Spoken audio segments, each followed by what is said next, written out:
بسم اللہ الرحمن الرحیم۔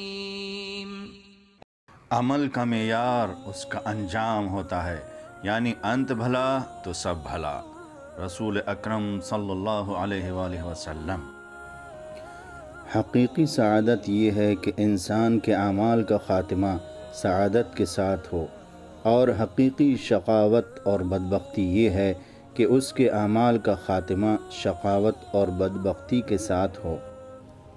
ایسا بھی ہوتا ہے کہ ایک انسان لمبے عرصے تک اہل جنت کے سے اعمال بجا لاتا ہو، لیکن اس کا خاتمہ جہنمیوں جیسے اعمال کے ساتھ ہوتا ہے۔ کوئی ایک طویل عرصے تک اہل جہنم کے سے اعمال بجا لاتا ہے، لیکن اس کا خاتمہ اہل جنت جیسے اعمال کے ساتھ ہوتا ہے، کیونکہ اعمال کا دار و مدار اس کے انجام پر ہوتا ہے۔ بندہ بظاہر اہل بہشت کے اعمال بجا لاتا ہے جسے لوگ بھی دیکھتے ہیں، لیکن وہ جہنمی ہوتا ہے، اور بظاہر اہل جہنم کے اعمال بجا لاتا ہے جسے لوگ بھی دیکھتے ہیں، لیکن وہ بہشتی ہوتا ہے، کیونکہ اعمال کا دار و مدار اس کے انجام پر ہوتا ہے۔ حضرت عیسیٰ علیہ السلام فرماتے ہیں کہ لوگ تو کہتے ہیں کہ عمارت کا دار و مدار اس کی بنیاد پر ہوتا ہے، لیکن میں تمہیں ایسا نہیں کہتا۔ لوگوں نے کہا، یا روح اللہ، آپ کیا فرماتے ہیں؟ فرمایا، میں تمہیں حقیقت بتاتا ہوں، اور وہ یہ ہے کہ عمارت کا آخری پتھر جسے بنانے والا رکھتا ہے وہی اس کی بنیاد ہوتا ہے۔ ابو فروا جو کہ راوی حدیث ہیں، وہ کہتے ہیں کہ اس سے ان کی مراد انجام ہے۔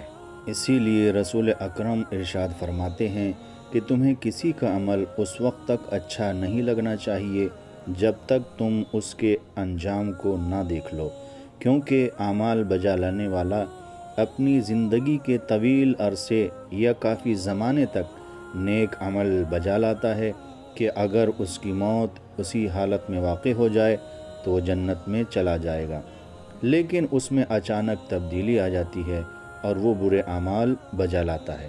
گویا رسول اکرم فرمانا چاہتے ہیں کہ اگر نیک عمل کے اوپر اس کی زندگی کا خاتمہ ہو جائے تو وہ جنت میں چلا جائے گا، لیکن اگر اس نیک عمل میں آخر وقت میں تبدیلی آ جائے تو پھر وہ جنت میں نہیں جا سکتا۔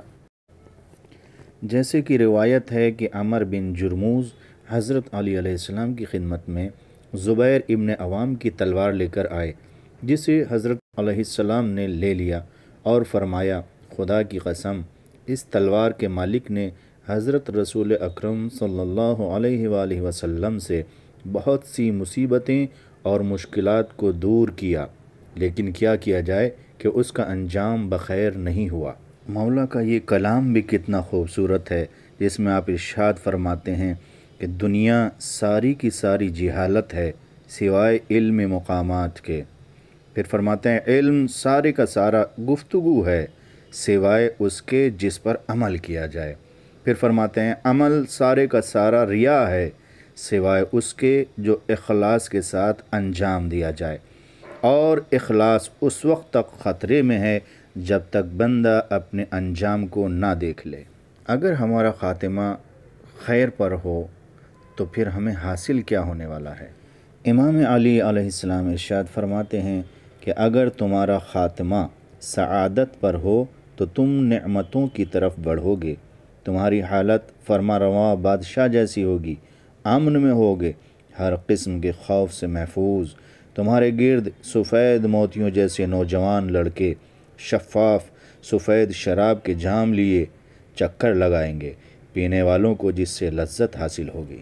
ہمارا خاتمہ سعادت پر ہوگا یا شقاوت پر، اس بارے میں ہمیں سوچتے رہنا چاہیے، کیونکہ رسول خدا صلی اللہ علیہ وآلہ وسلم ارشاد فرماتے ہیں کہ مومن ہمیشہ برے انجام سے خوف زدہ رہتا ہے، اسے خوشنودی الہی تک پہنچنے کا یقین نہیں ہوتا، یہاں تک کہ اس کی یہ حالت اس کی روح کے نکلنے اور اس کے لیے ملک الموت کے ظاہر ہونے تک برقرار رہتی ہے۔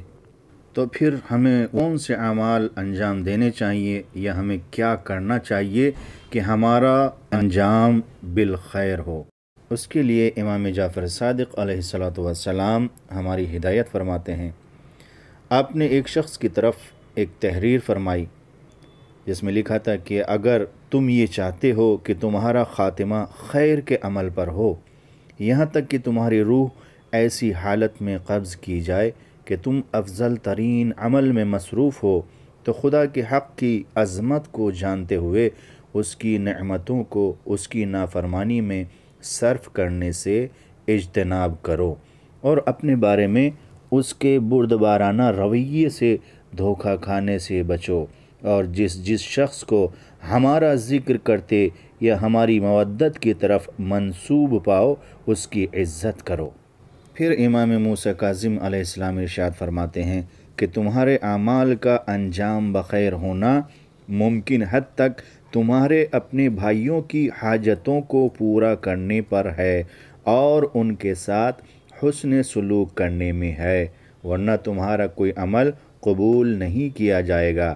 اپنے بھائیوں کے ساتھ مہربانی کرو اور ان پر رحم کرو تو ہم سے ملوگے۔ پھر مولا کائنات امیر المومنین علیہ السلام ارشاد فرماتے ہیں کہ اگر تم یہ چاہتے ہو کہ خدا تمہیں برے انجام سے بچائے رکھے تو تمہیں یاد رکھنا ہوگا کہ تم جو بھی نیک کام کرتے ہو وہ خدا کے فضل اور اس کی توفیق سے کرتے ہو، اور جو بھی برے اعمال انجام دیتے ہو تو یہ خدا کی چھوٹ اور مہلت کی وجہ سے انجام پاتے ہیں۔ خدا کے درگزر کرنے سے ڈرتے رہو۔ Thanks friends for watching video. Please friends subscribe my channel. Bayani Kazmi and share video. Bye bye. Kuda Hais.